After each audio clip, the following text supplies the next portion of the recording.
하나님의 편지가 도착하였습니다. 여러분과 여러분의 가정에 충만하시기를 간절히 축복합니다. 주님의 이름으로 기도드립니다. 구독과 좋아요, 알림 설정으로 더 많은 하나님의 말씀을 함께 나누어요. 여러분, 혹시 이런 밤을 보내신 적 있으십니까? 침대에 누워서 눈을 감았는데 잠이 오지 않아 뒤척이다가 결국 새벽까지 깨어있게 되는 그런 밤 말입니다. 머릿속으로는 온갖 생각들이 돌고 돕니다. 내일 병원에 가서 검사 결과를 들어야 하는데, 큰아들이 회사에서 힘들어하는 것 같은데 괜찮을까? 요즘 물가가 이렇게 오르는데 연금으로 얼마나 버틸 수 있을까?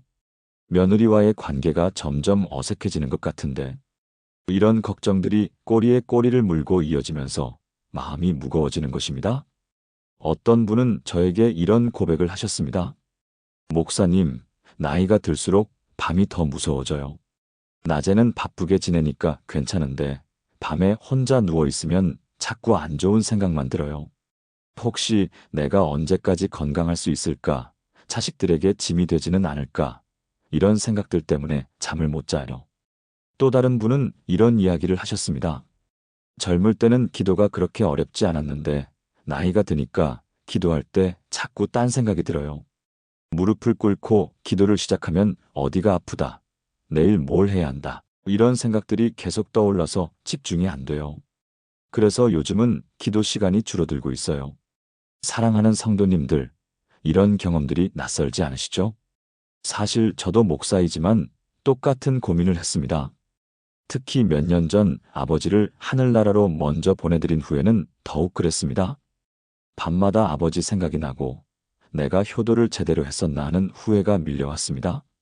그리고 어머니 혼자 계시는 걸 보면서 나도 언젠가는 늙고 아프고 외로워질 텐데 하는 생각에 마음이 무거워지곤 했습니다.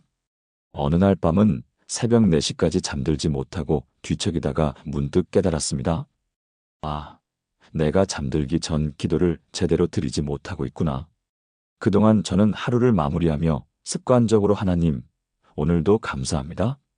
내일도 함께 해주세요. 예수님의 이름으로 기도합니다.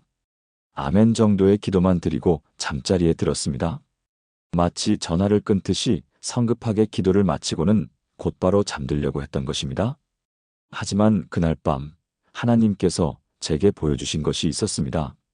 성경을 펼쳐보니 시편 4편 8절에 이런 말씀이 있었습니다.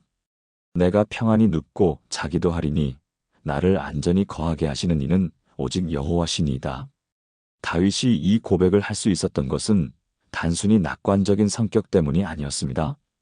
다윗도 우리와 마찬가지로 수많은 걱정거리가 있었습니다. 사울 왕의 끈질긴 추격, 블레셋과의 전쟁, 나라를 다스리는 무거운 책임, 그리고 아들 압살롬의 반역까지. 하지만 다윗은 잠들기 전에 하나님과 깊은 시간을 보냈습니다.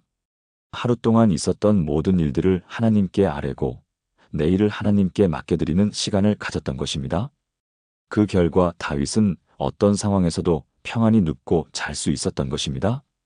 시편 63편 6절에서도 다윗은 이렇게 고백했습니다.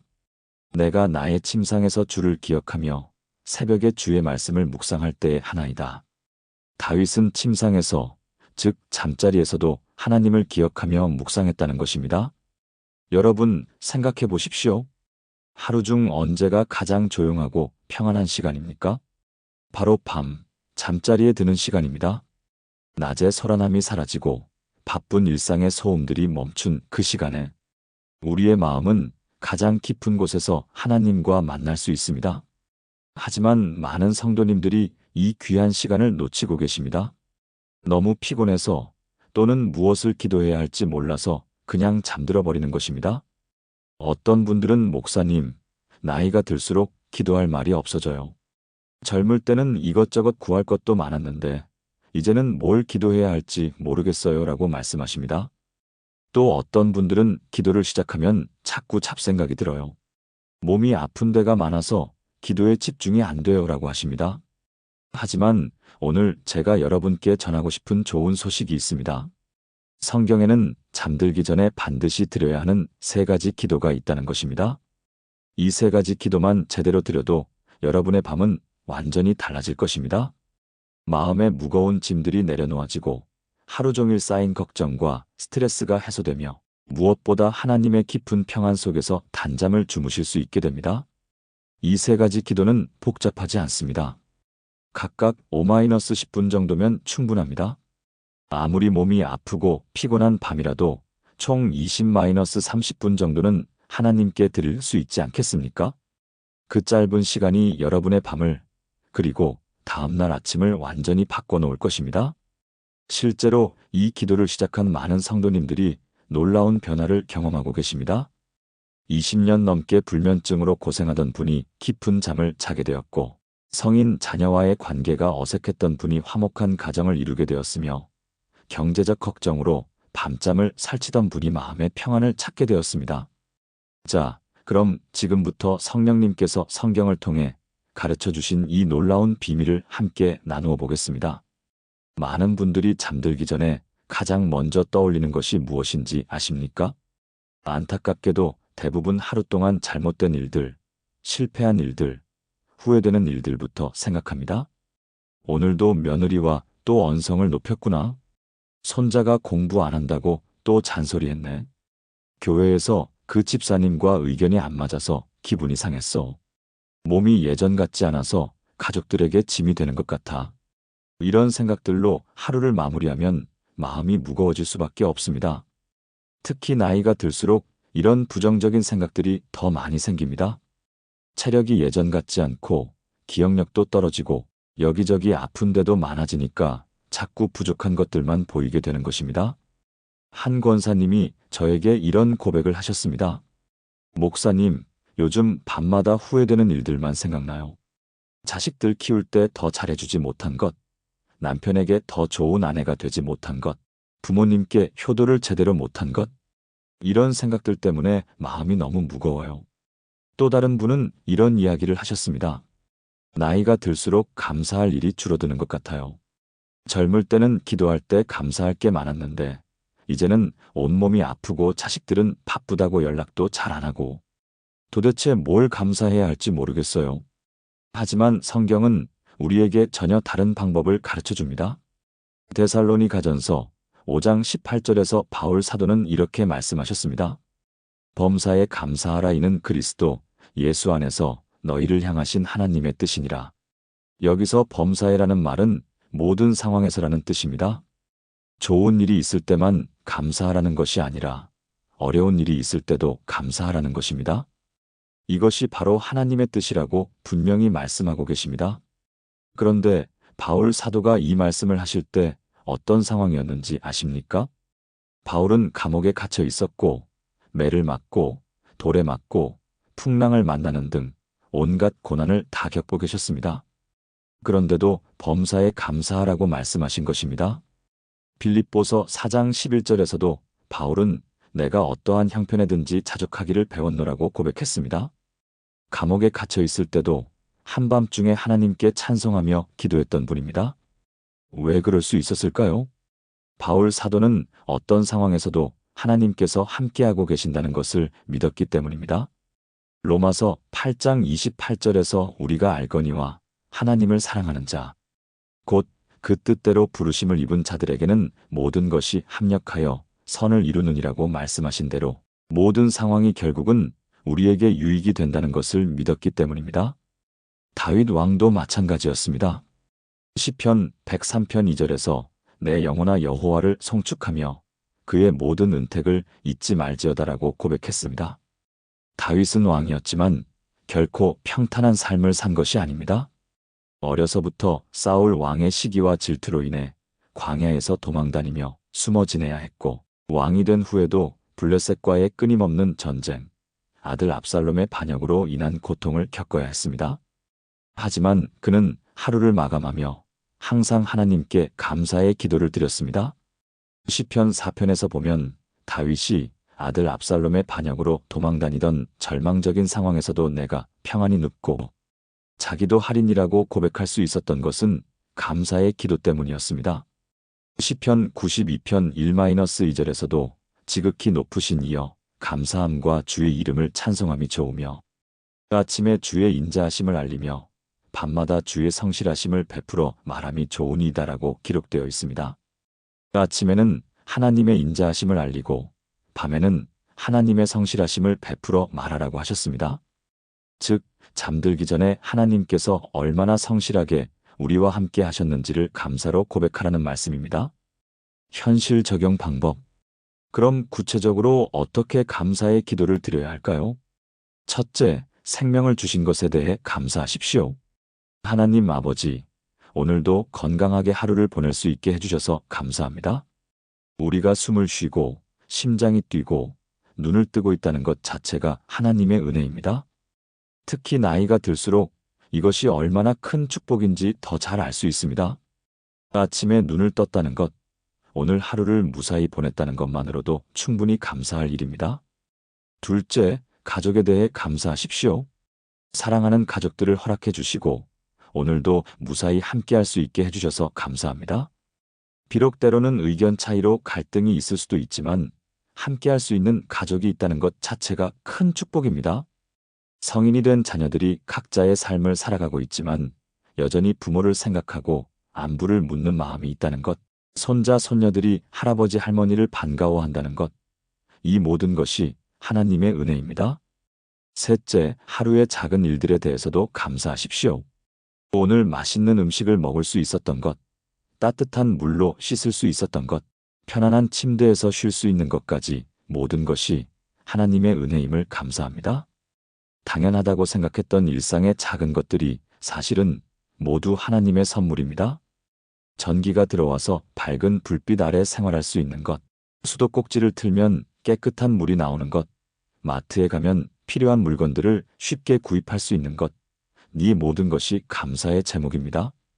넷째, 어려웠던 일들 속에서도 함께하신 하나님께 감사하십시오. 오늘 몸이 아팠지만 그 가운데서도 하나님께서 저와 함께 해주셨음을 감사합니다. 오늘 힘든 일이 있었지만 그것을 통해 하나님의 도우심을 더욱 간절히 구하게 되었음을 감사합니다. 이것이 가장 어렵지만 가장 큰 능력을 발휘하는 감사입니다. 다섯째, 영적인 축복에 대해 감사하십시오. 예수님을 구주로 만날 수 있게 해주셔서 감사합니다. 교회에서 예배드릴 수 있게 해주셔서 감사합니다. 성경 말씀을 읽고 깨달을 수 있게 해주셔서 감사합니다. 이 세상에서 가장 큰 축복은 하나님의 자녀가 된 것입니다. 얼마 전에 최 권사님이라는 분이 저에게 놀라운 간증을 해주셨습니다. 최 권사님은 올해 72세 되신 분으로 3년 전 남편을 하늘나라로 먼저 보내드린 후 혼자 지내고 계셨습니다. 처음에는 45년을 함께 산 남편을 잃은 슬픔과 외로움 때문에 매일 밤 눈물을 흘리셨다고 합니다. 목사님, 남편이 세상을 떠난 후 정말 힘들었어요. 밤마다 남편 생각이 나서 잠을 못 잤어요. 왜 하나님께서 남편을 그렇게 빨리 데려가셨는지 원망스럽기도 하고 혼자 남은 제가 너무 서럽고 두려웠어요.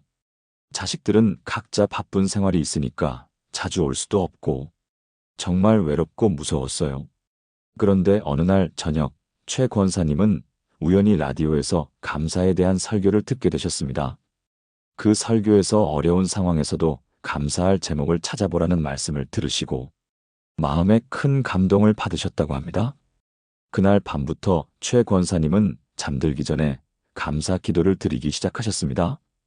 처음에는 정말 어려웠다고 합니다. 남편을 잃은 슬픔이 너무 커서 무엇을 감사해야 할지 도무지 알 수가 없었습니다. 하지만 작은 것부터 시작해 보셨습니다. 하나님 아버지, 오늘도 무사히 하루를 보낼 수 있게 해주셔서 감사합니다. 45년 동안 좋은 남편과 함께 살 수 있게 해주셨던 것을 감사합니다. 새 자녀를 건강하게 키울 수 있게 해주셨던 것을 감사합니다. 지금도 건강한 몸으로 혼자서도 생활할 수 있게 해주셔서 감사합니다. 따뜻한 집이 있어서 감사합니다. 매일 교회에 나와 예배드릴 수 있게 해주셔서 감사합니다. 이렇게 감사 기도를 드리기 시작한 지 한 달쯤 지났을 때 최 권사님의 마음에 조금씩 변화가 일어나기 시작했습니다. 여전히 남편에 대한 그리움은 있었지만 원망과 슬픔보다는 감사와 추억이 마음을 채우기 시작한 것입니다. 목사님, 정말 신기해요. 똑같은 상황인데 마음이 이렇게 달라질 수 있는 줄 몰랐어요. 남편과 함께했던 좋은 추억들이 더 많이 떠오르기 시작했어요. 그리고 지금도 혼자가 아니라 하나님께서 함께 해주신다는 생각이 들었어요. 감사 기도를 드리면서 최 권사님은 더 많은 감사 제목들을 발견하기 시작하셨습니다. 이웃집 아주머니가 가끔 반찬을 나누어 주는 것, 주치의 선생님이 친절하게 진료해 주는 것, 교회 식구들이 안부를 물어주는 것, 버스 기사가 안전하게 운전해 주는 것까지도 감사의 제목이 되었습니다. 그리고 6개월 후에는 놀라운 일이 일어났습니다. 최 권사님이 교회에서 홀로 계신 어르신들을 위한 봉사를 시작하신 것입니다. 목사님, 저도 혼자 지내면서 외로움이 얼마나 큰지 알잖아요. 그래서 저보다 더 외로워하실 분들을 도와드리고 싶어졌어요. 제가 받은 위로를 다른 분들에게도 나누고 싶어요. 지금 최 권사님은 매주 2번씩 혼자 계신 어르신들을 방문해서 안부를 묻고 함께 기도해드리는 봉사를 하고 계십니다.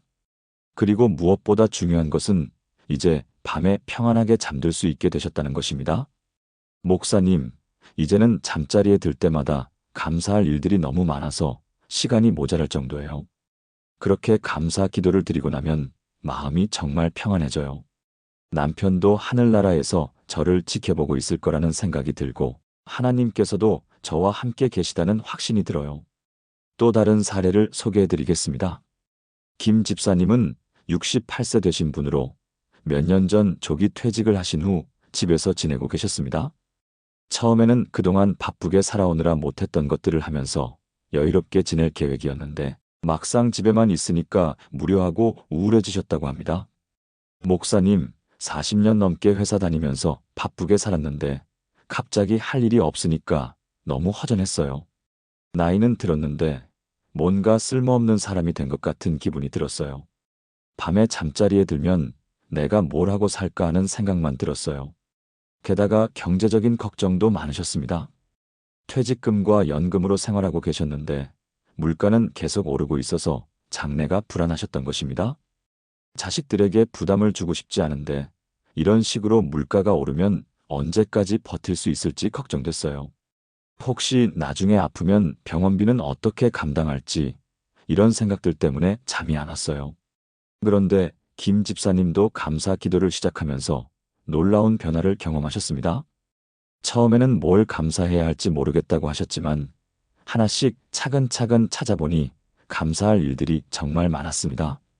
40년 넘게 큰 사고 없이 직장 생활을 할 수 있었던 것, 건강하게 퇴직할 수 있었던 것, 자녀들이 모두 성장해서 자립할 수 있게 된 것, 집이 있어서 감사합니다.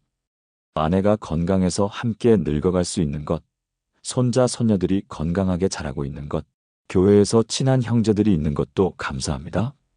감사 기도를 드리면서 김 집사님의 마음에 평안이 찾아왔을 뿐만 아니라 새로운 비전도 생기기 시작했습니다. 목사님, 감사 기도를 드리면서 깨달은 게 있어요. 제가 그동안 쌓은 경험과 기술이 아직도 누군가에게는 도움이 될 수 있다는 생각이 든 거예요. 그래서 김 집사님은 작은 카페를 운영하기 시작하셨습니다. 젊은 창업자들에게 경영 상담을 해주고 동네 어르신들의 쉼터 역할도 하는 카페를 만드신 것입니다. 하나님께서 제가 퇴직한 것도 시간적 여유가 생긴 것도 모두 이런 일을 하라고 허락하신 것 같아요. 이제는 매일 아침 일어날 때마다 오늘 누구를 만날지, 누구에게 도움을 줄 수 있을지 기대가 돼요. 그리고 무엇보다 경제적인 걱정도 많이 줄어들었습니다. 카페 수입이 많지는 않지만 용돈 정도는 되고 무엇보다 감사의 기도를 통해서 하나님께서 앞으로도 필요한 것들을 채워주실 거라는 믿음이 생겼기 때문입니다. 목사님, 이제는 밤에 잠들 때 걱정보다는 감사가 더 많아요. 오늘도 이렇게 의미 있는 하루를 보낼 수 있었다는 것, 내일도 또 새로운 만남과 기회가 있을 것이라는 기대감으로 잠들어요. 또 다른 분의 이야기를 들려드리겠습니다. 장 권사님은 75세 되신 분으로 몇 년 전부터 당뇨와 고혈압으로 고생하고 계셨습니다. 매일 여러 가지 약을 복용해야 하고 식단도 제한이 많아서 스트레스가 컸습니다. 목사님, 나이가 드니까 이것도 못 먹고 저것도 못 먹고 예전에는 그냥 먹고 싶은 거 다 먹었는데 이제는 뭘 먹어도 조심해야 하니까 음식 먹는 재미가 없어요. 약도 하루에 10개가 넘게 먹어야 하고 정말 살맛이 안 나더라고요. 특히 밤에 잠들기 전이면 자꾸 부정적인 생각만 들었다고 합니다. 이 병이 더 악화되면 어떻게 하지? 혹시 합병증이 생기면 자식들에게 짐이 되는 건 아닐까? 이런 생각들 때문에 잠을 못 잤어요. 그런데 장 권사님도 감사 기도를 시작하면서 관점이 완전히 바뀌었습니다. 하나님 아버지, 비록 당뇨와 고혈압이 있지만 아직도 일상생활을 할 수 있을 정도로 건강을 지켜주셔서 감사합니다. 좋은 병원과 의료진이 있어서 치료를 받을 수 있게 해주셔서 감사합니다. 효과적인 약들이 개발되어서 병을 관리할 수 있게 해주셔서 감사합니다.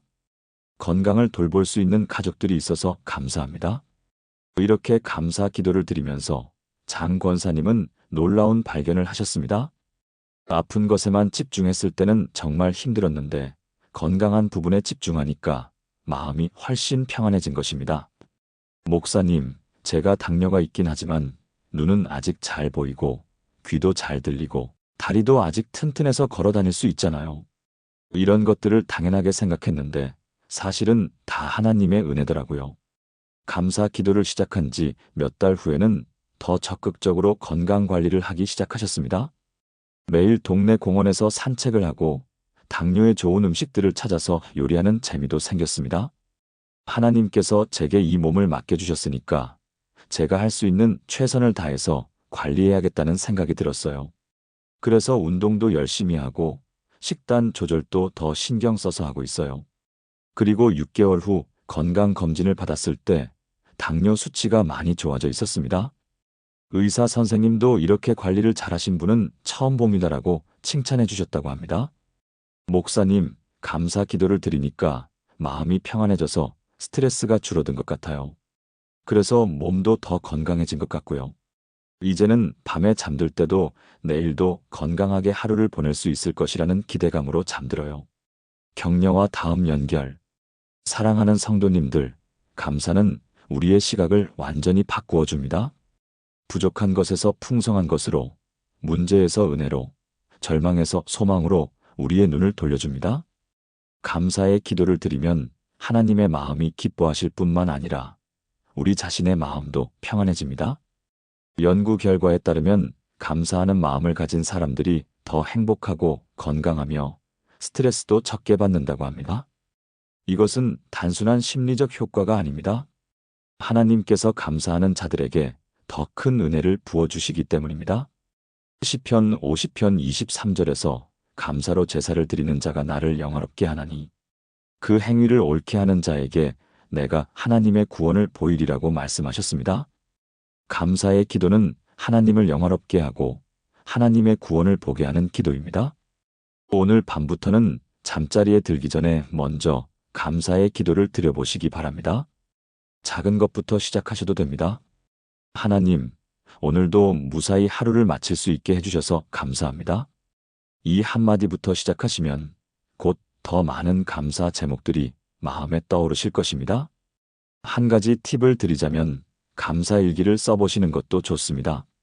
매일 밤 잠들기 전에 그날 있었던 감사한 일들을 3-5가지씩 적어보시면 감사의 제목들을 더 쉽게 찾을 수 있고 며칠 후에 다시 읽어보면서 하나님의 은혜를 더욱 깊이 깨달을 수 있습니다. 그런데 감사의 기도만으로는 충분하지 않습니다. 우리에게는 또 다른 중요한 기도가 필요합니다. 바로 두 번째 기도인 회개와 용서의 기도입니다. 감사의 기도가 우리의 마음을 밝게 해준다면 회개와 용서의 기도는 우리의 마음을 깨끗하게 해줍니다. 혹시 이런 경험 있으십니까? 잠자리에 누웠는데 갑자기 낮에 있었던 일이 떠오르면서 마음이 불편해지는 경우 말입니다. 아, 그때 왜 그런 말을 했을까? 며느리에게 너무 간섭했나? 교회에서 그 집사님한테 좀 차갑게 대했나? 손자한테 잔소리를 너무 많이 했나? 이런 생각들이 꼬리에 꼬리를 물고 이어지면서 잠이 오지 않는 경험을 하신 적이 있으실 겁니다. 특히 나이가 들수록 이런 일들이 더 많아집니다. 젊을 때는 뭐 어때, 그럴 수도 있지 하면서 넘어갔던 일들이 나이가 들면서는 마음에 더 오래 남게 되는 것입니다. 또한 누군가가 나에게 상처를 준 일이 계속 마음에 남아서 용서가 되지 않는 경우도 있습니다. 그 사람이 나에게 어떻게 그런 말을 할 수 있지? 내가 그동안 얼마나 잘해줬는데. 정말 용서할 수 없어. 이런 마음으로는 절대 평안하게 잠들 수 없습니다. 한 집사님이 저에게 이런 고백을 하셨습니다. 목사님, 요즘 밤마다 후회되는 일들만 생각나요. 특히 자식들 키울 때 화를 많이 냈던 것들이 자꾸 떠올라요. 그때는 아이들을 위해서라고 생각했는데 지금 생각해보니 제가 너무 감정적으로 대했던 것 같아요. 그런 생각을 하면 마음이 너무 무거워서 잠을 못 자겠어요. 또 다른 분은 이런 이야기를 하셨습니다. 우리 시어머니가 살아계실 때 제가 좀 더 잘해드릴 걸 그랬어요. 그때는 나름대로 열심히 모셨다고 생각했는데 지금 생각해보니 마음으로는 불편했던 것 같아요. 시어머니께서 돌아가신 후에 그런 마음이 계속 남아서 힘들어요. 이렇게 과거의 일들로 인한 죄책감이나 현재 누군가에 대한 미움과 원망은 우리의 마음을 무겁게 만들고 평안한 잠을 방해합니다. 요한일서 1장 9절에서는 이렇게 말씀하십니다. 만일 우리가 우리 죄를 자백하면 그는 미쁘시고 의로우사 우리 죄를 사하시며 우리를 모든 불의에서 깨끗하게 하실 것이요. 이 말씀에서 중요한 것은 만일 우리가라는 표현입니다. 하나님께서는 우리가 죄를 자백할 때까지 기다리신다는 뜻입니다. 억지로 회개를 강요하지 않으시고 우리가 스스로 깨닫고 돌이키기를 기다리십니다. 그리고 진심으로 회개할 때 미쁘시고 의로우사 즉 신실하고 공의로우신 하나님께서 반드시 용서해 주신다고 약속하셨습니다. 이 말씀은 이미 완료된 사실로 기록되어 있습니다. 우리가 진심으로 죄를 고백하면 하나님께서 이미 용서하셨다는 뜻입니다. 시편 32편에서 다윗의 고백을 보십시오. 다윗이 밧세바와 죄를 범한 후 거의 1년 동안 회개하지 않았던 때가 있었습니다. 시편 32편 3절에서 다윗은 내가 터설치 아니할 때에 종일 신음함으로 내 뼈가 쇠하였도다라고 고백했습니다. 죄를 인정하지 않고 회개하지 않으니까 밤낮으로 신음하며 고통받았다는 것입니다. 하지만 5절에서 내가 이르기를 내 허물을 여호와께 자복하리라 하고 주께 내 죄를 아뢰고 내 죄악을 숨기지 아니하였더니 곧 주께서 내 죄의 악을 사하셨나이다라고 했습니다. 진심으로 회개하니까 하나님께서 즉시 용서해 주셨고 다윗은 다시 평안하게 잠들 수 있게 되었습니다. 또한 마태복음 6장 14-15절에서 예수님께서 말씀하시기를 너희가 사람의 과실을 용서하면 너희 천부께서도 너희 과실을 용서하시려니와 너희가 사람의 과실을 용서하지 아니하면 너희 아버지께서도 너희 과실을 용서하지 아니하시리라고 하셨습니다. 하나님께 용서받는 것과 다른 사람을 용서하는 것이 연결되어 있음을 보여줍니다. 우리가 다른 사람을 용서하지 않으면 하나님의 용서도 받을 수 없다는 말씀입니다. 현실 적용 방법. 그럼 구체적으로 어떻게 회개와 용서의 기도를 드려야 할까요? 첫째, 조용히 하루를 되돌아보며 성령님께 깨닫게 해달라고 기도하십시오. 성령님, 오늘 하루 제가 하나님을 기쁘시게 하지 못한 일이 있다면 깨닫게 해주세요. 그러면 성령님께서 우리가 미처 생각하지 못했던 부분들까지도 깨닫게 해주십니다. 둘째, 구체적으로 하나씩 고백하십시오. 하나님 아버지, 오늘 가족에게 짜증을 낸 것을 용서해 주세요. 이웃에 대해 좋지 않게 생각한 것을 용서해 주세요. 기도를 소홀히 한 것을 용서해 주세요. 교만한 마음을 품은 것을 용서해 주세요. 막연하게 모든 죄를 용서해 주세요라고 하는 것보다 구체적으로 고백하는 것이 훨씬 은혜가 됩니다. 셋째, 과거의 일들에 대해서도 회개하십시오. 나이가 들면서 과거의 일들이 더 많이 떠오르게 됩니다. 그때그때 회개했다고 생각했지만 시간이 지나면서 다른 관점에서 보게 되는 일들도 있습니다. 하나님 아버지, 자녀들을 키울 때 너무 감정적으로 대했던 것을 용서해 주세요. 시부모님께 마음으로 불편했던 것을 용서해 주세요. 교회에서 다른 성도님들을 판단했던 것을 용서해 주세요. 넷째, 다른 사람들을 용서하는 기도를 드리십시오. 하나님 아버지, 오늘 저에게 상처를 준 그 사람을 용서합니다. 그 사람도 완전하지 않은 사람이고 저도 똑같이 부족한 사람임을 인정합니다. 그 사람이 주님의 사랑을 받을 수 있도록 축복해 주세요. 이때 중요한 것은 억지로 용서하려고 하지 마십시오. 주님, 제 마음으로는 용서하기 어렵습니다. 주님께서 제 마음을 바꾸어 주세요라고 솔직하게 기도하셔도 됩니다. 다섯째, 앞으로는 다르게 살겠다는 결심을 기도로 고백하십시오. 하나님 아버지, 내일은 더 인내하며 사랑하겠습니다. 내일은 판단하기보다는 이해하려고 노력하겠습니다. 내일은 하나님을 더욱 기쁘시게 하는 하루가 되겠습니다. 박 권사님이라는 분의 놀라운 간증을 들려드리겠습니다. 박 권사님은 67세 되신 분으로 둘째 며느리와의 관계 때문에 몇 년 동안 마음고생을 하셨습니다. 둘째 아들이 결혼한 지 5년이 되었는데 며느리가 박 권사님의 방식과 맞지 않아서 자주 갈등이 있었습니다. 목사님, 제가 나름대로는 며느리를 친딸처럼 생각하고 잘해주려고 했는데 그 애가 제 말을 별로 안 듣더라고요. 김치도 제가 담아주려고 하면 엄마 저희는 사서 먹을게요 하고 손자 돌보는 것도 자기 방식대로만 하려고 하고 서운한 마음이 많이 쌓였어요. 특히 명절 때마다 갈등이 심해졌습니다.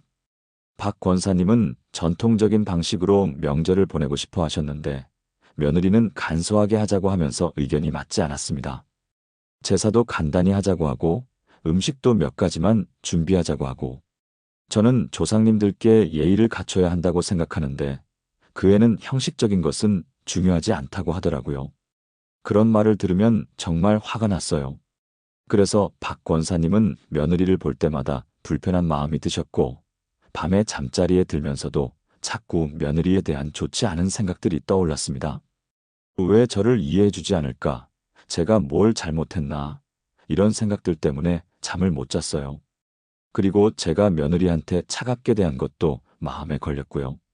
그런데 어느 날 박 권사님은 잠들기 전에 회개와 용서의 기도를 드리기 시작하셨습니다. 처음에는 제가 뭘 잘못했다고 회개를 해야 합니까? 잘못한 건 며느리인데요 라는 마음이었습니다. 하지만 조용히 마음을 돌아보니 자신도 며느리를 미워하고 판단하며 차갑게 대했던 마음들이 하나님을 기쁘시게 하지 못한 것임을 깨닫게 되셨습니다.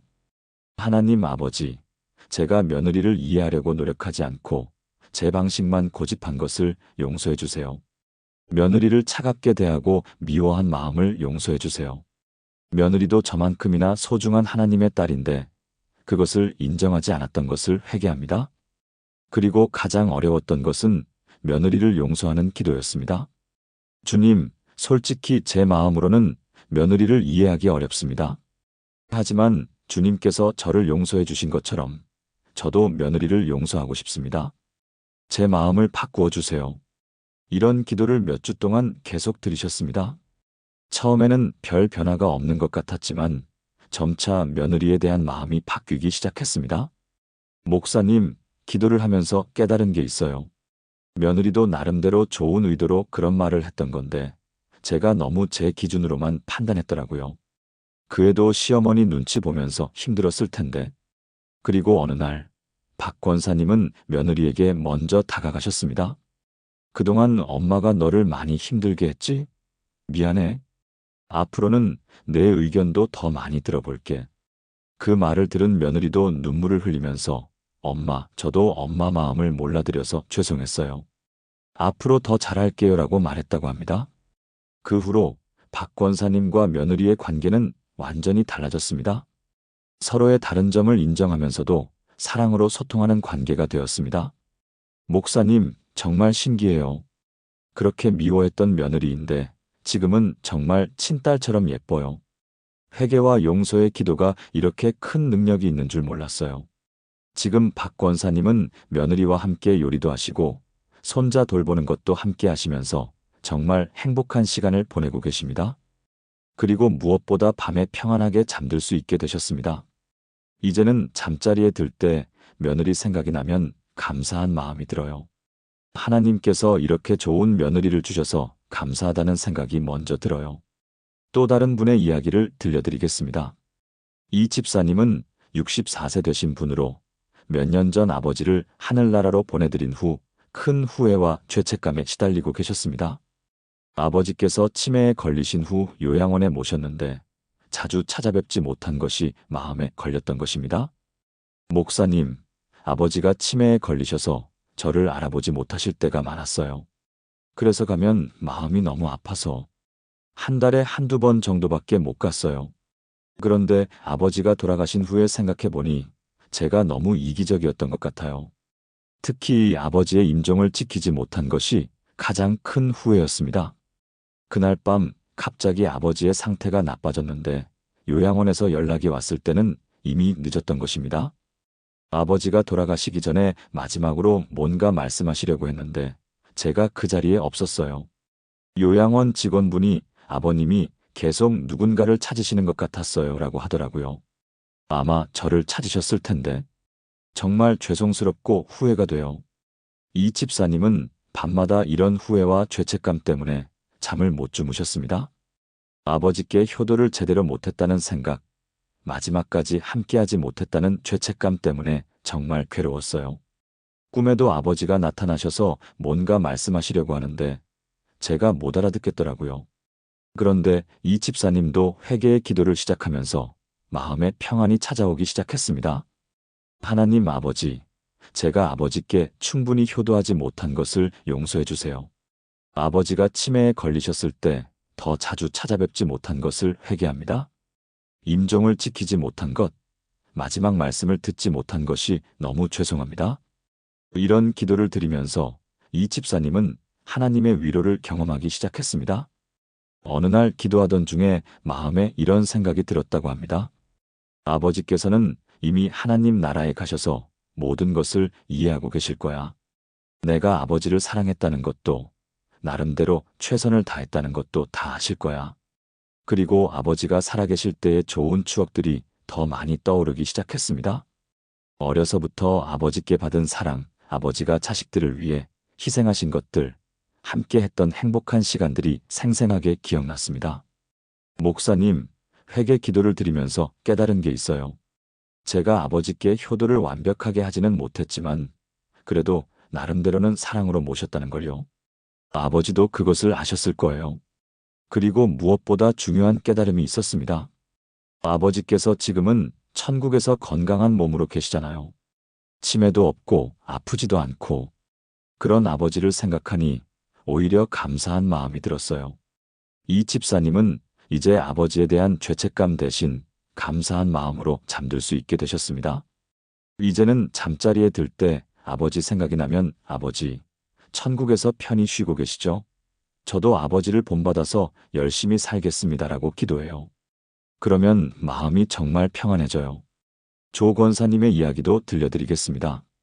조 권사님은 69세 되신 분으로 교회에서 다른 권사님과의 갈등 때문에 몇 달 동안 마음고생을 하셨습니다.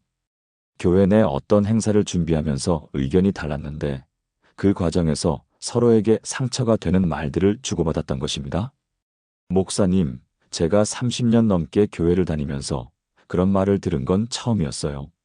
그분이 다른 사람들 앞에서 조 권사는 고집이 세서 함께 일하기 어렵다고 하더라고요. 정말 기가 막혔어요. 그 일로 인해 조 권사님은 교회에 나가기도 어색하고 그 권사님과 마주치는 것도 불편했습니다. 무엇보다 그 권사님에 대한 미운 마음이 계속 생겨서 괴로우셨습니다. 그 권사 보면 자꾸 화가 나더라고요. 예배 시간에도 집중이 안 되고 밤에도 그 생각 때문에 잠이 안 왔어요. 교회에서 이런 일이 있으니까 정말 실망스럽고 화가 났어요. 그런데 조 권사님도 회개와 용서의 기도를 시작하면서 놀라운 변화를 경험하셨습니다. 처음에는 제가 뭘 잘못했다고 회개를 합니까? 먼저 나쁜 말을 한 건 그분인데요 라고 생각하셨습니다. 하지만 기도하면서 자신도 그 권사님에게 상처가 되는 말을 했었다는 것을 깨닫게 되셨습니다. 하나님 아버지, 제가 그 권사님한테 당신은 영적이지 못하다고 말한 것을 용서해 주세요. 화가 나서 감정적으로 대했던 것을 회개합니다. 그 권사님을 미워하고 피했던 것을 용서해 주세요. 그리고 그 권사님을 용서하는 기도를 드렸습니다. 하나님 아버지, 그 권사님도 나름대로 교회를 위한 마음에서 그런 말을 했을 수도 있습니다. 저를 미워해서 한 말이 아닐 수도 있고요. 그 권사님을 용서합니다. 이런 기도를 한 달 정도 계속 드리신 후에 조 권사님은 그 권사님에게 먼저 화해를 청하셨습니다. 권사님, 그동안 제가 좀 감정적으로 대했던 것 같아요. 미안해요. 우리 다시 잘해봐요. 처음에는 그 권사님도 어색해 하셨지만 결국 두 분 모두 눈물을 흘리면서 화해하게 되셨습니다. 목사님, 화해하고 나니까 그분도 저에 대해서 오해했던 부분이 있었고 저도 그분을 잘못 이해했던 부분이 있었더라고요. 서로 소통이 부족했던 게 가장 큰 문제였어요. 지금은 두 분이 함께 교회 봉사도 하시고 서로를 격려하는 좋은 관계가 되셨습니다. 회개와 용서의 기도를 통해서 제 마음이 이렇게 변할 수 있다는 걸 정말 몰랐어요. 이제는 밤에 잠들 때도 마음이 편하네요. 교회에서도 더 평안하게 예배드릴 수 있고요. 격려와 다음 연결. 사랑하는 성도님들, 회개와 용서의 기도는 우리의 마음을 깨끗하게 만들어줍니다. 죄책감과 원망의 무거운 짐들이 내려놓아지고 하나님의 평안이 우리 마음을 채웁니다. 회개는 과거에 얽매이는 것이 아니라 과거로부터 자유로워지는 것입니다. 용서도 마찬가지입니다. 용서는 상대방을 위한 것이 아닙니다. 바로 우리 자신을 자유롭게 하기 위한 것입니다. 미워하고 원망하는 마음은 상대방에게는 별다른 해를 주지 못하지만 우리 자신의 마음을 병들게 만듭니다. 하지만 용서하면 우리의 마음이 자유로워집니다. 에베소서 4장 32절에서 서로 인자하게 하며 불쌍히 여기며 서로 용서하기를 하나님이 그리스도 안에서 너희를 용서하심과 같이 하라고 말씀하셨습니다. 하나님께서 우리를 용서해 주신 것처럼 우리도 다른 사람들을 용서해야 합니다. 그것이 하나님의 자녀로서 마땅히 가져야 할 마음입니다. 오늘 밤부터는 감사의 기도 다음에 이 회개와 용서의 기도를 드려보시기 바랍니다. 처음에는 어색하고 어려울 수 있지만 계속하다 보면 마음이 점점 가벼워지는 것을 경험하실 것입니다. 그리고 용서가 어려우실 때는 억지로 하려고 하지 마시고 주님, 제 힘으로는 용서할 수 없으니 도와주세요 라고 솔직하게 기도하시기 바랍니다. 하나님께서 반드시 도와주실 것입니다. 그런데 감사의 기도와 회개와 용서의 기도만으로도 충분할까요? 아닙니다. 우리에게는 한 가지 더 중요한 기도가 필요합니다. 바로 세 번째 기도인 보호와 인도의 기도입니다. 감사의 기도가 과거에 대한 기도이고 회개와 용서의 기도가 현재에 대한 기도라면 보호와 인도의 기도는 미래에 대한 기도입니다. 이 세 가지 기도가 모두 합쳐져야 비로소 완전한 밤의 기도가 되는 것입니다. 많은 분들이 밤에 잠들기 어려워하는 가장 큰 이유가 무엇인지 아십니까? 바로 내일에 대한 불안과 걱정 때문입니다. 특히 나이가 들수록 이런 걱정들이 더 많아집니다. 내일 병원에 가서 검사 결과를 들어야 하는데 괜찮을까? 큰아들이 회사에서 힘들어하는 것 같은데 어떻게 도와줄까? 요즘 물가가 이렇게 오르는데 연금으로 얼마나 버틸 수 있을까? 며느리가 임신했는데 순산하게 해달라고 기도해야지. 손자가 입시를 앞두고 있는데 스트레스를 많이 받는 것 같아. 이런 걱정들이 머릿속을 맴돌면서 잠이 오지 않는 것입니다.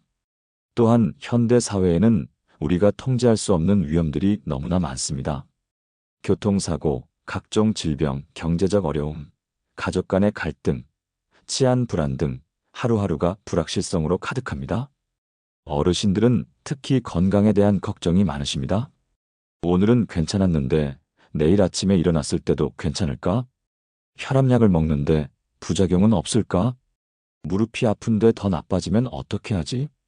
기억력이 예전 같지 않은데 혹시 치매는 아닐까? 이런 건강에 대한 불안감이 밤마다 마음을 무겁게 만듭니다. 또한 경제적인 걱정도 많으십니다. 연금만으로는 생활비가 부족한데 어떻게 해야 할까? 의료비가 계속 늘어나는데 감당할 수 있을까? 집 수리할 일이 생기면 돈이 많이 들 텐데 자식들에게 부담을 주지 않으려면 어떻게 해야 할까? 이런 상황에서 우리는 어떻게 평안하게 잠들 수 있을까요? 한 권사님이 저에게 이런 고백을 하셨습니다. 목사님, 나이가 들수록 걱정이 더 많아져요. 젊을 때는 몸이 아파도 이것쯤이야 했는데 이제는 작은 증상도 혹시 큰 병은 아닐까 걱정돼요. 그리고 자식들도 각자 살기 바쁘니까 제가 아프면 부담이 될까봐 더 걱정돼요. 또 다른 분은 이런 이야기를 하셨습니다. 요즘 세상이 너무 빨리 변해서 따라가기가 어려워요. 은행 업무도 인터넷으로 해야 하고, 병원 예약도 앱으로 해야 하고, 제가 할 수 있는 일들이 점점 줄어드는 것 같아서 불안해요. 시편 121편 1-2절에서 시편 기자는 이렇게 고백합니다. 내가 산을 향하여 눈을 들리라. 나의 도움이 어디서 올까? 나의 도움은 천지를 지으신 여호와에게서로다. 당시 이스라엘 백성들은 산길을 통해 예루살렘으로 올라갔는데 그 길은 강도들이 출몰하는 위험한 길이었습니다. 여행자들은 높은 산을 바라보며 도움이 어디서 올까 하고 불안해했습니다. 하지만 시편 기자는 나의 도움은 천지를 지으신 여호와에게서 온다고 선언했습니다. 산이 아니라 산을 만드신 하나님께서 도움을 주신다는 고백입니다. 그리고 계속해서 3-8절에서 하나님의 보호하심을 구체적으로 설명합니다. 너를 지키시는 이가 졸지 아니하시리로다. 이스라엘을 지키시는 이는 졸지도 아니하시고 주무시지도 아니하시리로다. 여호와는 너를 지키시는 이시라. 여호와께서 내 우편에서 내 그늘이 되시리니 낮에 해가 너를 상하게 하지 아니하며 밤에 달도 너를 해치지 아니하리로다. 여호와께서 너를 지켜 모든 환난에서 벗어나게 하시며 또 내 영혼을 지키시리로다. 여호와께서 너의 출입을 이제부터 영원까지 지키시리로다. 이것은 단순한 위로의 말이 아닙니다. 하나님의 확실한 약속입니다. 하나님께서는 우리의 출입, 즉 우리의 모든 일상을 지키시겠다고 약속하신 것입니다. 잠언 3장 5-6절에서도 너는 마음을 다하여 여호와를 의뢰하고 내 명철을 의지하지 말라. 너는 범사의 그를 인정하라. 그리하면 내 길을 지도하시리라고 말씀하셨습니다. 우리의 제한된 지혜에 의지하지 말고 모든 일에서 하나님을 인정하면 하나님께서 우리의 길을 인도하시겠다는 약속입니다. 마태복음 6장 26절에서 예수님께서는 공중의 새를 보라. 심지도 않고 거두지도 않고 창고에 모아들이지도 아니하되 너희 하늘 아버지께서 기르시나니 너희는 이것들보다 귀하지 아니하냐라고 말씀하셨습니다. 새들도 하나님께서 먹여주시는데 하물며 하나님의 자녀인 우리를 돌봐주지 않으시겠느냐는 말씀입니다. 베드로전서 5장 7절에서는 너희 염려를 다 주께 맡기라. 이는 그가 너희를 돌보심이라고 말씀하셨습니다. 하나님께서 실제로 우리를 세밀하게 돌보고 계시며 그분의 손에 우리의 걱정을 올려드릴 수 있다는 놀라운 초대입니다. 현실 적용 방법. 그럼 구체적으로 어떻게 보호와 인도의 기도를 드려야 할까요? 첫째, 내일의 모든 계획을 하나님께 맡겨드리십시오. 하나님 아버지, 내일 제가 해야 할 모든 일들을 아버지의 손에 맡겨드립니다. 병원에 가는 것도, 가족들을 만나는 것도, 모든 약속들도 하나님의 뜻 안에서 이루어지게 해주세요. 우리가 계획한 일들이 하나님의 뜻 안에서 이루어지기를 구하는 것입니다. 둘째, 하나님의 보호하심을 구체적으로 구하십시오. 내일 제가 가는 모든 길에서 저를 안전하게 지켜주시고 가족들도 모두 보호해 주시옵소서. 건강을 지켜주시고 사고나 위험에서 보호해 주시옵소서. 보이는 위험뿐만 아니라 보이지 않는 영적인 위험에서도 지켜주시옵소서. 셋째, 하나님의 지혜와 인도하심을 구하십시오. 내일 제가 어떤 결정을 내려야 할 때 하나님의 지혜를 주시고 올바른 선택을 할 수 있게 도와주시옵소서. 어려운 상황이 생겼을 때 당황하지 않고 하나님을 의지할 수 있게 해주시옵소서. 사람들과의 관계에서도 지혜롭게 대할 수 있게 해주시옵소서. 넷째, 가족들을 위한 보호와 인도의 기도를 드리십시오. 사랑하는 자녀들과 손자, 손녀들도 하나님께서 지켜주시고 인도해 주시옵소서. 그들이 어디에 있든지 하나님의 보호하심 아래 있게 해주시옵소서. 각자의 자리에서 하나님의 뜻을 발견하고 순종할 수 있게 해주시옵소서. 다섯째, 모든 걱정을 구체적으로 맡겨드리십시오. 건강에 대한 걱정, 경제적인 걱정, 가족들에 대한 걱정을 모두 하나님께 맡겨드립니다. 제가 걱정한다고 해서 문제가 해결되는 것이 아니니 모든 것을 하나님의 손에 맡기고 평안한 마음으로 잠들겠습니다. 여섯째, 하나님의 뜻이 이루어지기를 기도하십시오. 제 계획보다는 하나님의 계획이 이루어지게 해주시옵소서. 모든 것이 하나님의 영광을 위해 쓰임 받게 해주시옵소서. 김 집사님이라는 분의 놀라운 간증을 들려드리겠습니다. 김 집사님은 71세 되신 분으로 몇 년 전부터 당뇨 합병증으로 인한 시력 저하 때문에 큰 걱정을 하고 계셨습니다. 의사 선생님은 당뇨성 망막증이 진행되고 있으니 정기적으로 치료를 받아야 한다고 하셨는데 치료비도 부담이 되고 무엇보다 앞으로 시력이 더 나빠질까봐 두려우셨습니다. 목사님, 눈이 안 보이면 어떻게 살아야 할지 정말 걱정돼요. 책도 못 읽고 성경도 못 읽고 가족들한테도 짐이 될 것 같고 밤에 그런 생각을 하면 정말 무서워요. 특히 밤에 잠들기 전이면 온갖 부정적인 생각들이 머릿속을 맴돌았습니다. 시력이 더 나빠지면 어떻게 하지? 혼자서 생활할 수 있을까? 자식들이 돌봐줄까? 요양원에 들어가야 할까? 이런 걱정들 때문에 잠을 제대로 못 주무시는 날이 계속되었습니다. 그런데 어느 날, 김 집사님은 잠들기 전에 모든 걱정을 하나님께 맡겨드리는 기도를 시작하셨습니다. 하나님 아버지, 제 눈의 상태를 아버지께서 가장 잘 아시잖아요. 앞으로 어떻게 될지 제가 걱정해봐야 소용없으니까 모든 것을 아버지의 손에 맡겨드립니다.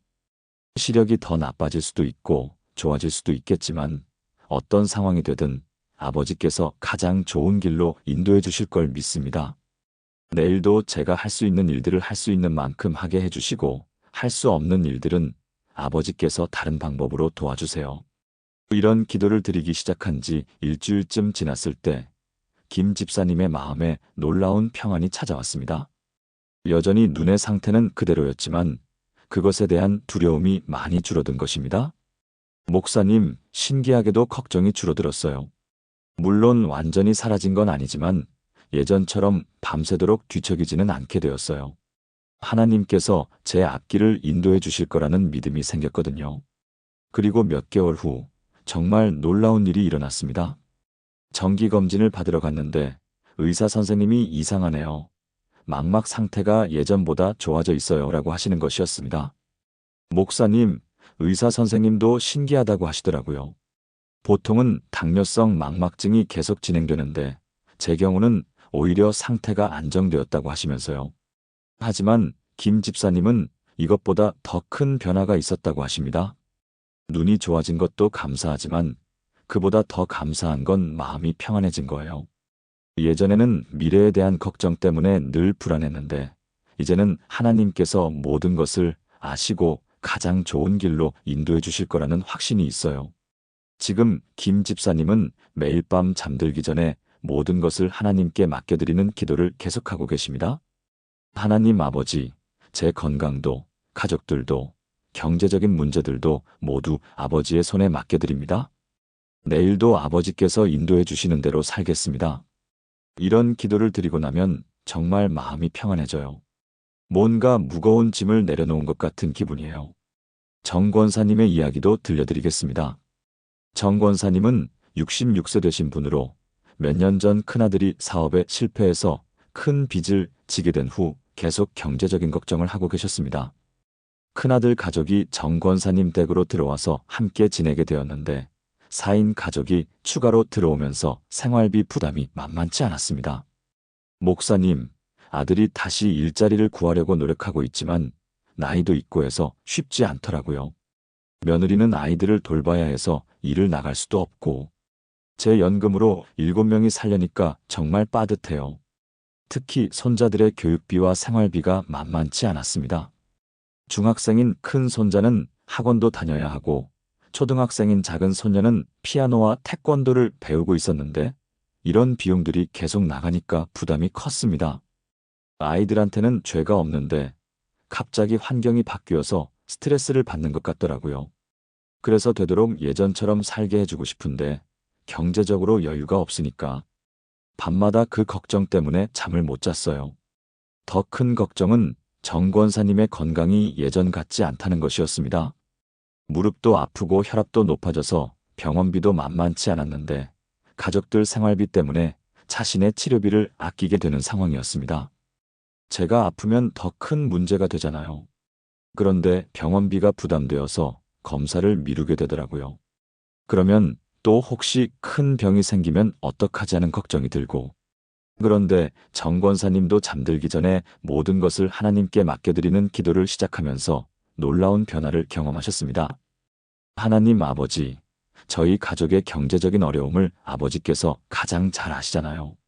제가 걱정한다고 해서 해결될 문제가 아니니까 모든 것을 아버지의 손에 맡겨드립니다. 큰아들이 좋은 일자리를 찾을 수 있도록 도와주시고 그때까지는 저희가 함께 어려움을 잘 이겨낼 수 있게 해주세요.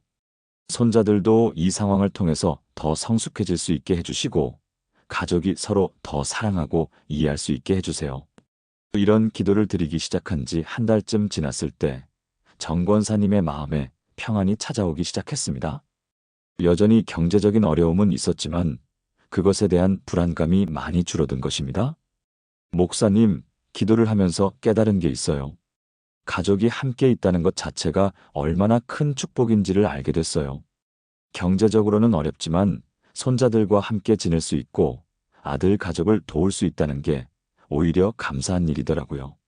그리고 몇 달 후에는 정말 놀라운 일들이 연달아 일어났습니다. 큰아들이 지인의 소개로 괜찮은 직장을 구하게 되었고 며느리도 아이들이 학교에 가는 시간에 파트타임으로 일할 수 있는 곳을 찾게 되었습니다. 하나님께서 정말 기가 막히게 일하시더라고요. 아들이 구한 직장이 집에서 가깝기도 하고 며느리가 찾은 일도 아이들 돌보는데 지장이 없는 시간대더라고요. 그리고 무엇보다 가족들 사이의 관계가 더욱 돈독해졌습니다. 어려운 시기를 함께 겪으면서 서로를 더 이해하게 되고 서로에게 더 고마워하게 된 것입니다. 큰 손자가 저한테 할머니 덕분에 우리가 이렇게 지낼 수 있어서 정말 고마워요라고 하더라고요. 그런 말을 들으니까 그동안의 고생이 다 보상받는 느낌이었어요. 지금은 경제적으로도 많이 안정되었고 무엇보다 가족 모두가 하나님의 은혜를 더욱 깊이 경험하게 되었습니다. 목사님, 그때의 어려움이 오히려 축복이었던 것 같아요. 그 일을 통해서 우리 가족이 더 하나가 되었고 하나님께 더 가까워졌거든요. 지금도 매일 밤 모든 것을 하나님께 맡겨드리는 기도를 드려요. 그러면 정말 마음이 평안해져요. 마지막으로 윤 집사님의 간증을 들려드리겠습니다. 윤 집사님은 74세 되신 분으로 몇 년 전 남편을 잃으신 후 혼자 지내고 계시는데 최근에 건망증이 심해져서 큰 걱정을 하고 계셨습니다. 처음에는 단순한 깜빡함이라고 생각하셨는데 점점 증상이 심해지면서 치매에 대한 두려움이 커졌습니다. 목사님, 어제 만난 사람 이름이 기억이 안 나고 어디에 뭘 두었는지도 자꾸 까먹어요. 가스레인지 끄는 것도 깜빡할 때가 있어서 정말 무서워요. 혹시 치매가 시작되는 건 아닐까요? 특히 밤에 혼자 있을 때면 이런 걱정들이 더 커졌습니다. 만약에 치매에 걸리면 어떻게 해야 할까? 자식들한테 얼마나 큰 부담이 될까? 요양원에 들어가야 할까? 이런 생각들 때문에 정말 무서웠어요. 그래서 윤 집사님은 병원에 가서 검사를 받아보셨는데 다행히 치매는 아니고 경미한 인지기능 저하라는 진단을 받으셨습니다. 하지만 의사 선생님은 꾸준히 관리를 해야 하고 정기적으로 검사를 받아보셔야 한다고 하셨습니다. 치매는 아니라고 해서 안심이 되기는 했지만 그래도 불안한 마음이 완전히 사라지지는 않았어요. 앞으로 더 나빠질 수도 있다는 생각에 여전히 걱정이 많았어요. 그런데 윤 집사님도 잠들기 전에 모든 걱정을 하나님께 맡겨드리는 기도를 시작하면서 큰 변화를 경험하셨습니다. 하나님 아버지, 제 기억력이 예전 같지 않은 것을 아버지께서 가장 잘 아시잖아요. 앞으로 어떻게 될지 모르지만 모든 것을 아버지의 손에 맡겨드립니다. 혹시 치매에 걸리게 되더라도 그것도 아버지의 뜻이라면 받아들이겠습니다. 대신 지금 제가 할 수 있는 것들을 최선을 다해서 하게 해주세요. 가족들에게 너무 큰 부담을 주지 않도록 도와주시고 마지막까지 하나님을 사랑하는 마음을 잃지 않게 해주세요. 이런 기도를 드리면서 윤 집사님의 마음에 놀라운 평안이 찾아왔습니다. 그리고 더 적극적으로 건강 관리를 하기 시작하셨습니다. 하나님께서 제게 이 몸과 이 마음을 맡겨주셨으니까 제가 할 수 있는 최선을 다해서 관리해야겠다는 생각이 들었어요. 매일 산책을 하고 책도 읽고 십자수나 퍼즐 같은 것들도 하면서 두뇌 활동을 활발하게 유지하려고 노력하셨습니다. 그리고 교회에서 봉사활동도 더 열심히 하기 시작하셨습니다. 다른 어르신들보다 제가 아직 건강한 편이니까 제가 도울 수 있는 일들을 찾아서 하기 시작했어요. 그러니까 보람도 느끼고 제 존재 가치도 느낄 수 있었어요. 6개월 후에 다시 검사를 받았을 때는 인지 기능이 오히려 좋아져 있었습니다. 의사 선생님이 이렇게 관리를 잘하신 분은 처음 본다고 하시면서 칭찬해 주시더라고요. 꾸준한 운동과 독서, 그리고 사회 활동이 큰 도움이 되었다고 하시면서요. 하지만 윤 집사님은 이것보다 더 큰 변화가 있었다고 하십니다. 건강이 좋아진 것도 감사하지만 그보다 더 감사한 건 하나님에 대한 믿음이 더 커진 거예요. 예전에는 작은 일에도 걱정이 많았는데 이제는 모든 것을 하나님께 맡길 수 있게 되었어요. 밤에 잠들기 전에 하루를 되돌아보면서 오늘도 하나님께서 저와 함께 해주셨다는 것을 느껴요. 그리고 내일도 하나님께서 가장 좋은 길로 인도해 주실 거라는 확신이 있어요. 지금 윤 집사님은 다른 어르신들에게도 이런 기도의 능력을 전하고 계십니다. 나이가 들수록 걱정이 많아지는 건 자연스러운 일이에요. 하지만 그 걱정들을 혼자 안고 있지 말고 하나님께 맡겨드리면 정말 마음이 평안해져요. 사랑하는 성도님들, 이 세 분의 간증을 들으시면서 어떤 생각이 드셨습니까? 김 집사님의 건강에 대한 걱정, 정 권사님의 경제적인 걱정, 윤 집사님의 치매에 대한 걱정. 이런 걱정들은 우리 모두가 공감할 수 있는 것들입니다. 하지만 이분들이 공통적으로 경험한 것이 있습니다. 바로 모든 것을 하나님께 맡겨드릴 때 찾아오는 놀라운 평안입니다. 우리가 걱정한다고 해서 문제가 해결되는 것은 아닙니다. 오히려 걱정은 우리의 마음을 무겁게 만들고 하나님께서 주시는 지혜와 평안을 가로막습니다. 하지만 모든 것을 하나님께 맡겨드릴 때 우리는 참된 평안을 경험할 수 있습니다. 마태복음 6장 34절에서 예수님께서 그러므로 내일 일을 위하여 염려하지 말라. 내일 일은 내일이 염려할 것이요 한날의 괴로움은 그날로 족하니라고 말씀하신 이유가 바로 이것입니다. 내일의 모든 일을 하나님께서 책임져 주시기 때문입니다. 시편 55편 22절에서도 내 짐을 여호와께 맡기라. 그가 너를 붙드시리니 의인의 요동함을 영원히 허락하지 아니하시리로다라고 말씀하셨습니다. 우리의 모든 짐을 하나님께 맡기면 하나님께서 우리를 붙들어 주시고 흔들리지 않게 해주신다는 약속입니다. 오늘 밤부터는 감사의 기도, 회개와 용서의 기도 다음에 이 보호와 인도의 기도를 드려보시기 바랍니다. 하나님 아버지, 내일의 모든 일정을 아버지의 손에 맡겨드립니다. 제가 걱정하고 있는 모든 일들을 아버지께서 가장 좋은 방법으로 해결해 주세요. 저와 가족들을 모든 위험에서 보호해 주시고 올바른 길로 인도해 주세요. 이런 기도를 드리고 나면 여러분의 모든 걱정과 불안이 하나님의 평안으로 바뀌는 놀라운 경험을 하시게 될 것입니다. 지금까지 잠들기 전에 반드시 드려야 하는 3가지 기도에 대해 자세히 살펴보았습니다. 이제 이 3가지 기도를 실제로 드릴 때 우리 삶에 어떤 놀라운 변화들이 일어나는지 말씀드리겠습니다. 무엇보다 가장 먼저 경험하게 되는 변화는 잠을 깊이 잘 수 있게 된다는 것입니다. 마태복음 11장 28절에서 예수님께서 수고하고 무거운 짐 진 자들아 다 내게로 오라 내가 너희를 쉬게 하리라고 말씀하신 그대로입니다. 실제로 이 3가지 기도를 드리면 마음의 짐이 내려져서 깊고 편안한 잠을 잘 수 있게 됩니다. 한 권사님의 간증을 들어보겠습니다. 목사님, 저는 15년 넘게 불면증으로 고생했어요. 특히 남편이 세상을 떠난 후에는 더 심해져서 수면제 없이는 잠을 못 잤거든요. 그런데 이 3가지 기도를 시작한 후 한 달도 안 되어서 수면제 없이도 잠들 수 있게 되었어요. 감사 기도를 드리면 하루 종일 쌓였던 스트레스가 사라지고 회개와 용서의 기도를 드리면 마음의 무거운 짐이 내려놓아져요. 그리고 보호와 인도의 기도를 드리면 내일에 대한 걱정이 사라지면서 정말 평안한 마음으로 잠들 수 있어요. 또 다른 집사님은 이런 간증을 하셨습니다. 제가 당뇨가 있어서 밤에 자다가 자주 깨곤 했는데 이 기도를 시작한 후로는 한 번 잠들면 아침까지 푹 자게 되었어요. 그래서 아침에 일어날 때도 개운하고 기분이 좋아졌어요. 특히 용서의 기도를 드릴 때 가장 먼저 변화되는 것이 가족 관계입니다.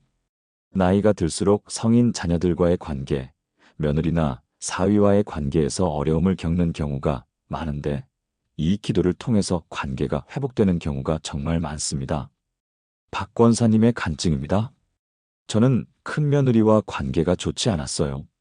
성격도 다르고 생각하는 방식도 달라서 자주 부딪혔거든요. 그런데 매일 밤 며느리를 용서하는 기도를 드리면서 제 마음이 변하기 시작했어요. 며느리도 나름대로 열심히 살고 있는 건데 제가 너무 제 기준으로만 판단했다는 걸 깨달았어요. 그래서 먼저 며느리에게 사과했더니 며느리도 눈물을 흘리면서 화해하자고 하더라고요. 지금은 정말 친딸처럼 지내고 있어요. 서로 다른 점은 인정하면서도 사랑으로 대하고 있거든요. 이제는 며느리 생각만 해도 감사한 마음이 들어요. 스트레스가 줄어들고 잠을 잘 자게 되니까 자연스럽게 건강도 좋아집니다. 특히 혈압이나 당뇨 같은 만성 질환을 가지신 분들이 많이 호전되는 경우를 봅니다. 이 집사님의 간증입니다. 제가 고혈압이 있어서 약을 복용하고 있었는데 이 기도를 시작한 후 3개월 만에 혈압이 많이 안정되었어요. 의사 선생님도 스트레스 관리를 잘하고 계시는 것 같다고 하시더라고요. 사실 약을 먹는 것보다 마음의 평안을 얻은 게 더 큰 치료였던 것 같아요. 걱정과 스트레스가 줄어드니까 몸도 자연스럽게 좋아진 거죠. 아침마다 평안한 마음으로 일어나게 되니까 다른 사람들을 대하는 태도도 달라집니다. 이웃들에게 더 친절하게 대하게 되고 교회에서도 더 온화한 모습을 보이게 됩니다. 조 권사님의 간증입니다. 예전에는 기분이 좋지 않으면 얼굴에 다 드러나고 말투도 차가워졌는데 이제는 마음이 평안하니까 사람들을 대할 때도 더 부드럽게 대하게 되었어요. 교회에서도 다른 성도님들이 권사님 요즘 표정이 밝아졌다고 말씀해 주세요. 제가 변한 게 다른 사람들에게도 보이나 봐요.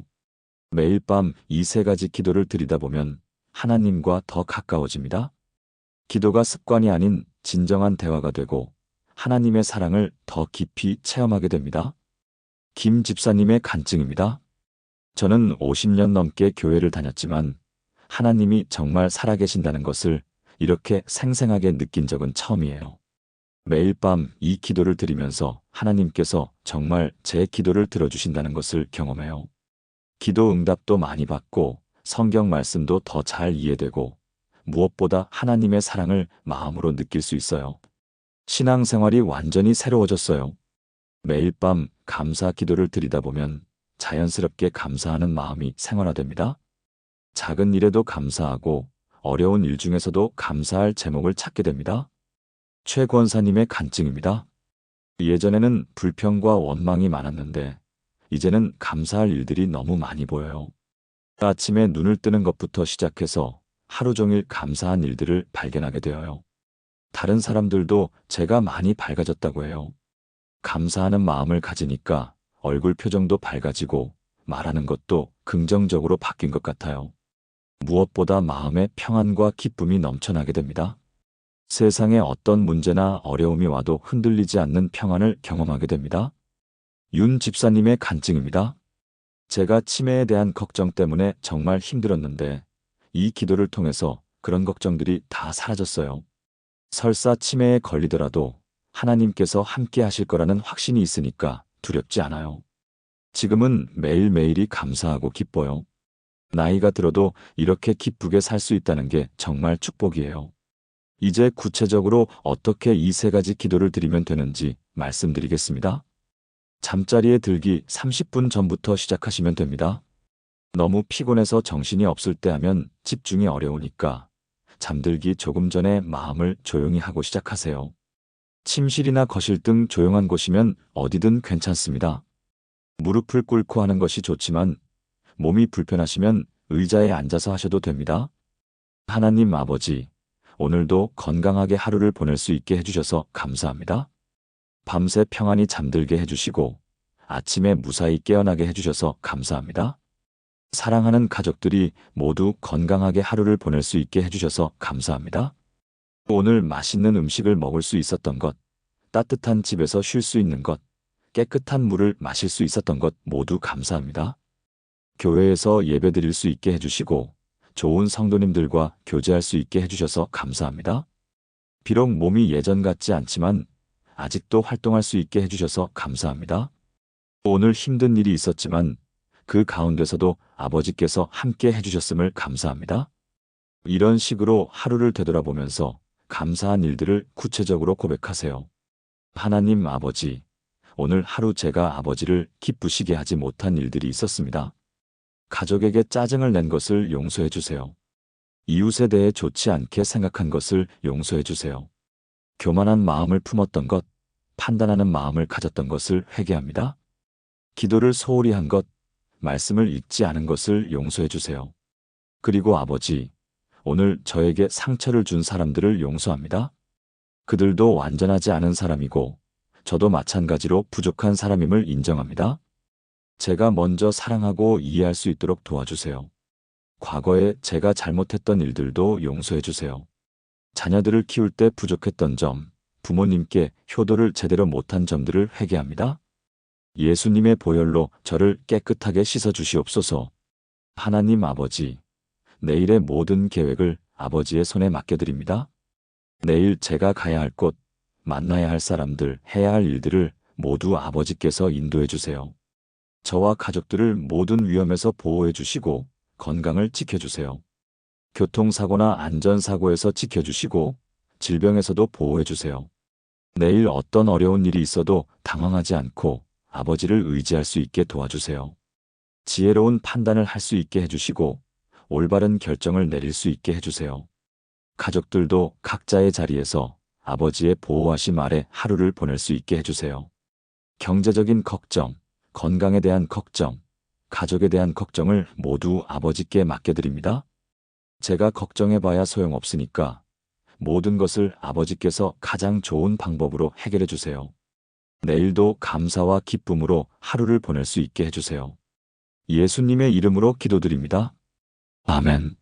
사랑하는 성도님들, 지금까지 잠들기 전에 반드시 드려야 하는 3가지 기도에 대해 함께 나누었습니다. 다시 한번 정리해서 말씀드리겠습니다. 첫 번째, 하루를 돌아보며 드리는 감사의 기도. 좋은 일뿐만 아니라 어려운 일 속에서도 함께하신 하나님께 감사드리는 기도입니다. 이 기도를 통해 우리의 시각이 부족한 것에서 풍성한 것으로, 문제에서 은혜로 바뀝니다. 두 번째, 마음을 깨끗하게 하는 회개와 용서의 기도. 하루 동안 지은 죄들을 구체적으로 고백하고 나에게 상처를 준 사람들을 용서하는 기도입니다. 이 기도를 통해 죄책감과 원망의 짐이 내려놓아지고 깨끗한 마음으로 잠들 수 있게 됩니다. 세 번째, 내일을 맡겨드리는 보호와 인도의 기도. 모든 계획과 걱정을 하나님께 맡겨드리고 하나님의 보호와 인도하심을 구하는 기도입니다. 이 기도를 통해 내일에 대한 불안이 사라지고 하나님의 평안 안에서 잠들 수 있게 됩니다.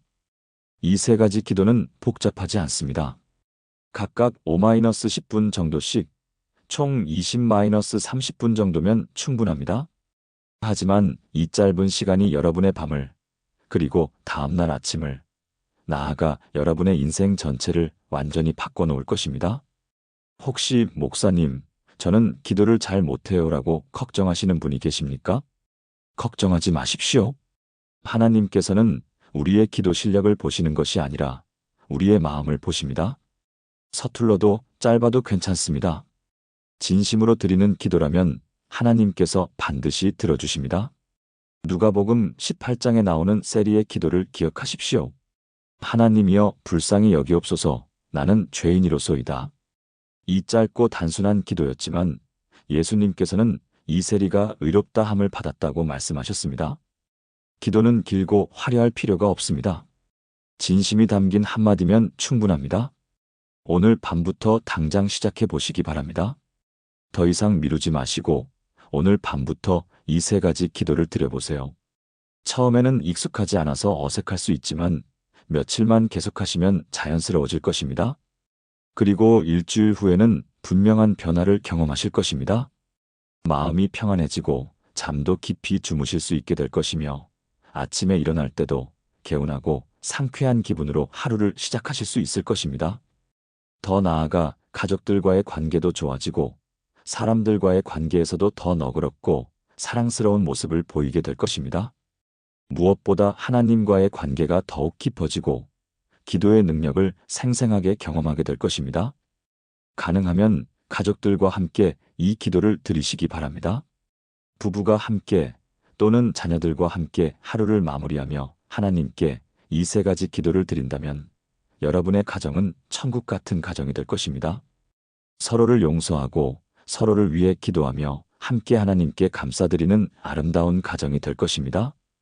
끝으로 한 가지만 더 당부드리겠습니다. 이 기도를 드릴 때는 형식적으로 하지 마시고 마음을 다해서 드리시기 바랍니다. 감사의 기도를 드릴 때는 정말로 감사한 마음으로 드리시고 회개의 기도를 드릴 때는 진심으로 뉘우치는 마음으로 드리시기 바랍니다. 보호와 인도의 기도를 드릴 때는 하나님께서 반드시 응답해 주실 것을 믿는 마음으로 드리시기 바랍니다. 사랑하는 성도님들, 오늘 밤이 바로 그 시작입니다. 더 이상 미루지 마시고 오늘 밤부터 이 세 가지 기도를 시작해 보시기 바랍니다. 하나님께서 여러분의 기도를 기다리고 계십니다. 여러분의 감사와 회개와 간구를 듣고 놀라운 은혜로 응답해 주실 것입니다.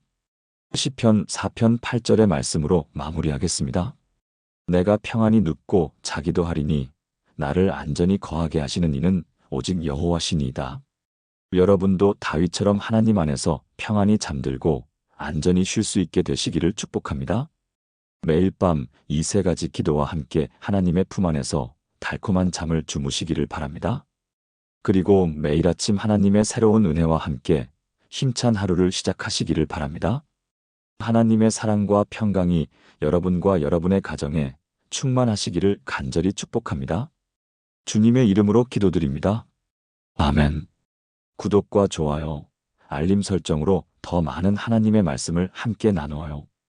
댓글로 여러분의 기도 제목이나 간증도 나누어 주시면 함께 기도하겠습니다.